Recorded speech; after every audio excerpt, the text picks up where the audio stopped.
इद्दत निकाह केस में बानी पीटीआई इमरान खान और बुशरा बीबी की सजा मुअत्तली की दरख्वास्त मुस्तरद कर दी गई है, जबकि मरकजी अपीलों पर समाअत अब 2 जुलाई को होगी। एडिशनल डिस्ट्रिक्ट एंड सेशन जज मोहम्मद अफजल मजूका ने बानी चेयरमैन पीटीआई और बुशरा की सजा मुअत्तली पर फैसला सुनाया। अदालत ने फ्रीकैन के दलाइल सुनने के बाद फैसला महफूज किया था। अदालत ने 10 सफ़हात पर मुश्तमिल तफसीली फैसला भी जारी कर दिया है। तहरीरी फैसले के मुताबिक दोनों मुल्ज़मान के पास सजा मुअत्तली का कोई जवाब मौजूद नहीं। बुशरा बीबी का खातून होना सजा मुअत्तली और जमानत पर रिहाई का जवाब नहीं, लिहाजा बानी पीटीआई और बुशरा बीबी की सजा मुअत्तली की दरख्वास्तें मुस्तरद की जाती हैं। बानी पीटीआई इमरान खान और बुशरा बीबी ने सजा मुअत्तल करके जमानत पर रिहाई करने की दरख्वास्त दायर कर रखी थी। दोनों को 7-7 साल की सजा सुनाई गई थी। इस वक्त माहिर कानून वकास रजा अवान हमारे साथ लाइन पे मौजूद हैं। बहुत शुक्रिया वकास रजा साहब आपका टाइम देने का। अच्छा बताइएगा, इद्दत निकाह केस बानी पीटीआई और बुशरा बीबी की सजा मुअत्तली की दरख्वास्त मुस्तरद कर दी है, इस फैसला को कानूनी नुक्ता नजर से कैसे देखते हैं? जी बहुत शुक्रिया। गुजारिश ये है कि मुस्लिम फैमिली लॉ के मुताबिक जब 2 parties, one is husband and second is wife, जब मियाँ और बीवी जो हैं वो एक बात पे मुत्तफिक हो जाते हैं कि हम दोनों एक कॉन्ट्रैक्ट में जा रहे हैं, हम शादी कर रहे हैं। शादी एक सोशल कॉन्ट्रैक्ट के साथ रिलीजियस कॉन्ट्रैक्ट भी है, जिसमें हस्बैंड और वाइफ की आपस में रिस्पॉन्सिबिलिटीज और लाइबिलिटीज होती हैं। मेरा पॉइंट ऑफ व्यू ये है कि ये नहायत अनजस्ट डिसीजन है। इसमें जज साहब ने बड़े कलीदी निकात को जो है नज़रअंदाज करते हुए ये एक, मैं समझता हूँ कि ये एक सियासी उन्होंने फैसला किया, और इसमें जो दीगर मुहरकात हैं आज के वक्त में वो भी शामिल हाल हैं चीज़ें। जब 2 मियाँ बीवी आपस में निकाह का फैसला कर लेते हैं, अभी आ जाती है इद्दत। इद्दत के दौरान किया जाने वाला निकाह जो है उसको हम इर्रेगुलर मैरिज तो कह सकते हैं, उसको हम वाइड मैरिज नहीं कह सकते। और जो ही इद्दत की टाइमिंग पूरी होगी तो वो जो इर्रेगुलरिटी है वो भी दूर हो जाएगी, वो एक रेगुलर मैरिज में कन्वर्ट हो जाएगी। इस इद्दत केस में सजा दिया जाना बिल्कुल जो है, मैं समझता हूँ कि ये नाइंसाफी की बुनियाद पर फैसला किया गया है, और ये एक सियासी जहन के साथ फैसला किया गया है, जिसको ना तो मुस्तकबिल करीब में अवाम पाकिस्तान और ना ही मुस्तकबिल करीब में आला अदालतें इसको कायम रखेंगी। ये बड़ी इसकी प्रोबेबिलिटी है कि जो ही हाई कोर्ट्स में ये चैलेंज होगा तो ये बिल्कुल टर्न डाउन की जाएगी रिक्वेस्ट जो है प्रोसिक्यूशन की, और ये इमरान खान साहब को इसमें से बाइज्जत बरी कर दिया जाएगा। अच्छा, पाकिस्तान तहरीक इंसाफ की जानिब से ये बयान भी सामने आया है कि इस फैसला को इस्लामाबाद हाई कोर्ट में चैलेंज किया जाएगा। आपको लगता है कि वहां से कुछ रिलीफ मिल सकता है?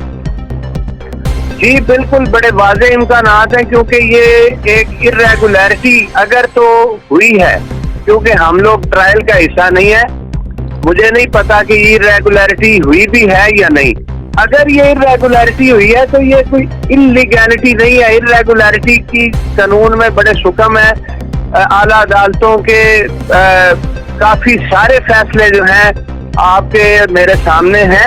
ये इस्लामाबाद हाई कोर्ट में मुझे उम्मीद है कि 1 तारीख पर ही जो है इस फैसले को खत्म करते हुए सजा मुअत्तल की जाएगी, और जो है फैसला ये डिस्ट्रिक्ट जज साहब का, इसको जो है खत्म कर दिया जाएगा। वकास रजा साहब ये बताइएगा, ये पाकिस्तानी तारीख में शायद पहला केस है जो निकाह इद्दत केस जो है वो फाइल हुआ है किसी भी कोर्ट में।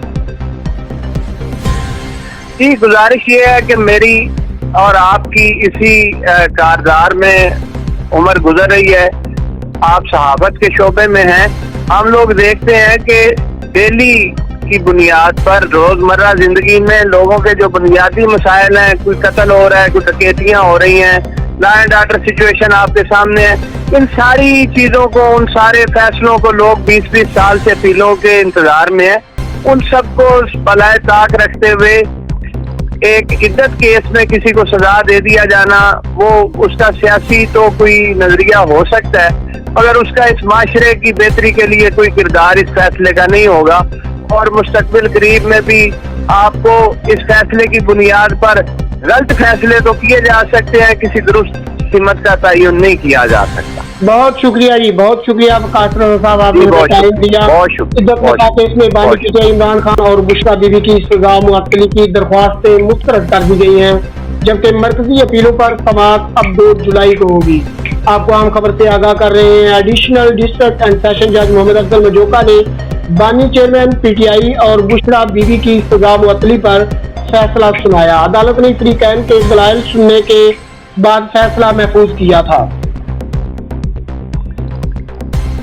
آپ کو ایک بار پھر اہم خبر سے آگاہ کر رہے ہیں۔ عدت نکاح کیس میں بانی P T I Imran Khan اور بشریٰ بی بی کی سزا معطلی کی درخواست مسترد کر دی گئی ہے، جبکہ مرکزی اپیلوں پر سماعت اب 2 جولائی کو ہوگی۔ اس وقت ہمیں فون لائن پر جوائن کیا ہے مذہبی رہنما صاحبزادہ محمد عطا المصطفیٰ نے۔ جی بہت شکریہ وقت دینے کا صاحبزادہ محمد عطا المصطفیٰ، بتائیے گا عدت نکاح کیس کی شرعی حیثیت کیا ہے؟ جی بسم اللہ الرحمن الرحیم۔ شرعی حیثیت جو ہے قرآن مجید میں اللہ تعالیٰ نے ارشاد فرما دیا ہے سورہ البقرہ شریف آیت نمبر 228 کے اندر، وہ کوئی بھی ہو جو طلاق دے دے اس کے لیے حکم موجود ہے، والمطلقات یتربصن بانفسہن ثلاثۃ قروء، کہ طلاق والیاں جو ہیں وہ اپنی جانوں کو 3 حیض تک روکیں۔ اللہ تعالیٰ نے ارشاد فرما دیا ہے، اور یہ 3 حیض تک جو عدت بیان کر دی گئی ہے ثلاثۃ قروء، تو یہ روکنا اللہ تعالیٰ کا امر ہے۔ تو یہ قرآن و سنت کے مطابق حکم یہی ہے، جب تک عدت پوری نہ ہو تب تک نکاح نہیں ہو سکتا، چاہے کوئی بھی ہو۔ جب یہ طلاق واقع ہو گئی تو پھر قرآن مجید کے اس حکم کے مطابق آگے عدت پوری ہونے کے بغیر نکاح نہیں کر سکتے، یہ اللہ تعالیٰ کا حکم ہے۔ اور یہ عدت نکاح کیس جو ہے، اس طرح کا کوئی کیس اگر ہو تو اس میں کس کی گواہی کو مستند مانا جاتا ہے؟ عدت کیس میں شرعی طور پر موجود ہے، گواہی جو ہوتی ہے وہ مرد کی ہوتی ہے، اور مرد کی گواہی کے مطابق جو گواہی دے گا وہ کوئی بھی ہو، اگر دے دیتا ہے گواہی کہ میں نے طلاق دے دی ہے، وہ مرد گواہی دے دیتا ہے تو پھر اس کے مطابق ہی فیصلہ کیا جائے گا۔ عدت پوری ہونے یا نہ ہونے کا فیصلہ جو ہے وہ کس کی گواہی پہ ہوگا؟ وہ مرد کی گواہی پر ہوگا، جو طلاق دینے والا ہے اس کی گواہی پر ہوگا۔ جو طلاق دیتا ہے وہ اگر گواہی دیتا ہے کہ میں نے فلاں دن کو طلاق دی ہے تو پھر اسی دن سے ہی جو ہے نا وہ شمار کیا جائے گا عدت کے ایام کو۔ کیا کبھی حضور نبی کریم صلی اللہ علیہ وسلم کے زمانے میں ایسا کوئی واقعہ سامنے آیا؟ جی بالکل، حدیث مبارکہ میں اس طرح کے واقعات موجود ہیں۔ آقا کریم صلی اللہ علیہ وبارک وسلم نے اس طرح کے مسائل میں جب صحابہ کرام نے پوچھا تو آپ نے حکم ارشاد فرمایا کہ ثلاثۃ قروء، اللہ کا امر ہے آپ 3 حیض تک روکے رکھیں اپنے آپ کو، اس کے بعد پھر جو ہے نا اگلے نکاح کے لیے وہ سوچا جائے گا، یا اگلے نکاح کے لیے تدبیر کی جائے گی، یا اگلا نکاح کیا جائے گا۔ تو ایسی صورت میں اگر عورت یہ بات کہہ دے کہ قرآن و حدیث کی روشنی میں جو 3 حیض کا حکم ہے اس کے مطابق وہ وقت گزر چکا ہے، تو کیا اس کی گواہی کو مستند مانا جائے گا؟ اس کی گواہی اگر وہ ایسی گواہی دیتی، اس کی شرعی حیثیت کیا ہوگی؟ شرعی حیثیت ظاہری بات ہے کہ یہ جو ثلاثۃ قروء 3 حیض کی عدت ہے یہ تو عورت ہی بیان کرے گی کہ اس کی کتنے حیض آ چکے ہیں۔ اب اس میں بے شک 3 ماہ نہ بھی پورے ہوئے ہوں تو یہ گواہی عورت کی معتبر ہوگی، اس لحاظ سے کہ یہ عورت ہی جانتی ہے کہ اس کو 3 حیض مکمل ہو گئے ہیں۔ بہت شکریہ جی آگاہ کرنے کا۔ عدت نکاح کیس میں بانی P T I Imran Khan اور بشریٰ بی بی کی سزا معطلی کی درخواستیں مسترد کر دی گئی ہیں۔ آپ کو